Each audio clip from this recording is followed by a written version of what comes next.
아침을 여는 묵상의 자리에 올라오신 여러분을 주님 이름으로 축복합니다. 우리는 누구나 갈망함을 가지며 살아갑니다. 어떤 이는 거룩한 것에 대한 갈망함을 가지며, 또 어떤 이는 탐욕적이고 이기적인 것에 대한 갈망, 다른 표현으로는 욕망을 품고 이를 얻기 위해 애쓰며 살아갑니다. 우리의 삶은 우리가 갈망하는 바를 따라갈 때가 많이 있습니다. 오늘 함께 읽은 말씀 속에서 제자들은 거룩한 것에 대한 갈망보다는 그릇된 욕망을 추구하는 모습을 보입니다.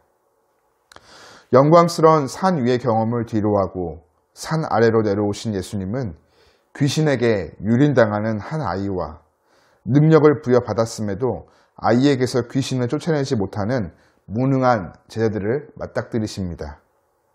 그들을 향해 예수님은 믿음이 없고 패역한 세대라고 책망하시죠.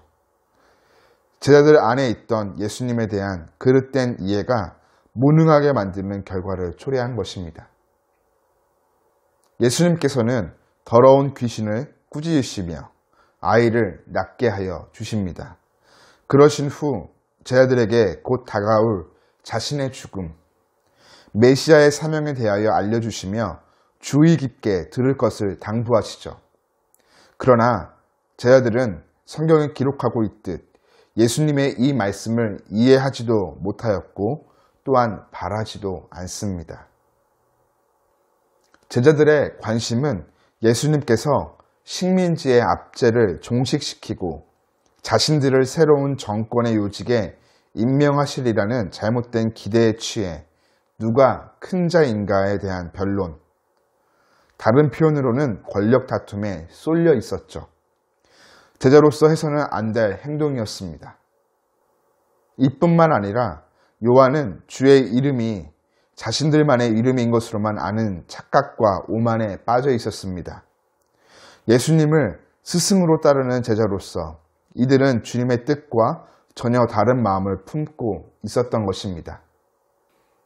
세상이 남을 죽여서라도 내가 올라서야 하는 나라라면 예수님을 통해 이 땅에 임한 하나님의 나라는 내가 죽기까지 낮아져 남을 섬기고 높여주는 나라입니다.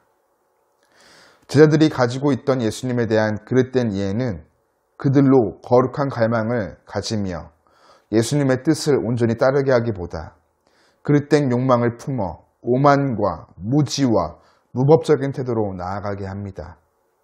해서는 안 될 경쟁을 했고 반드시 해야 하는 일을 하지 못하는 결과를 만들었죠. 오늘 믿음이 없고 패역한 세대라고 책망받는 제자들을 바라보면서 우리는 예수님을 어떤 분으로 믿고 따르고 있는지, 또한 우리의 마음이 무엇을 갈망하며 살아가고 있는지 성찰해 봐야 합니다. 우리 안에 혹여나 책망받던 제자들과 같은 마음과 자세들이 자리하고 있다면 돌이켜 다시금 예수님 발 앞으로 나아가 예수님이 누구이신지 깨닫는 은혜를 구하며 예수님께 거룩함을 향한 갈망을 우리의 심령에 채워주시도록 간구해야 하겠습니다. 참된 제자는 예수님이 누구이시며 예수님이 우리에게 요구하시는 것이 무엇인지 바로 깨닫고 예수님의 뒤를 따르는 사람입니다.